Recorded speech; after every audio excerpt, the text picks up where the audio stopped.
বইছে নদী, নদী।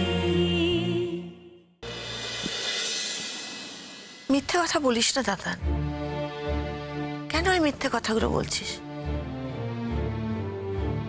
মা, আমাদের জন্য তোর একটু কষ্ট হচ্ছে না? আমাদের জন্য যদি তোর কষ্ট হতো তাহলে তুই যেতিস না।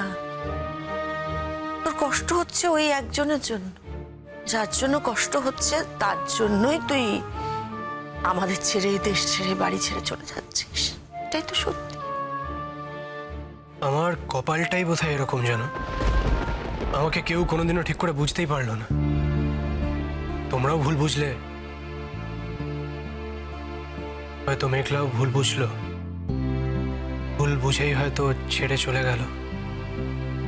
হয়তো মানে হয়তো ভুল বুঝে চলে গেছে কেন বলছিস? মেঘলা তো বলেই গেছে কেন যাচ্ছে।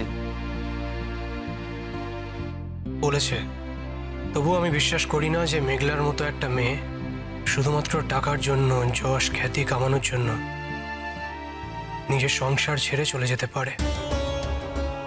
এটা তোর ভুল বিশ্বাস দাদা।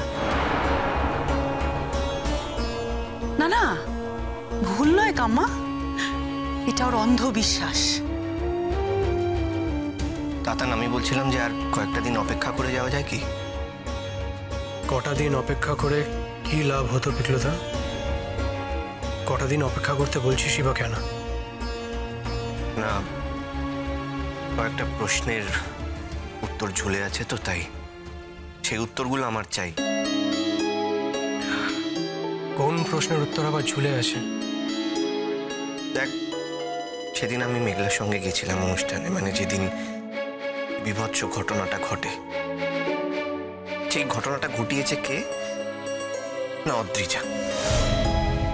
যা আমাদের চারিপাশে একটা মেয়ে ঘুরে বেড়াচ্ছে, একজন মহিলা যাকে আমরা চিনি, অদ্রিজার মতন দেখতে, কিন্তু সে নাকি অদ্রিজা নয়, তাই তো? তাহলে অদ্রিজা কোথায় গেল?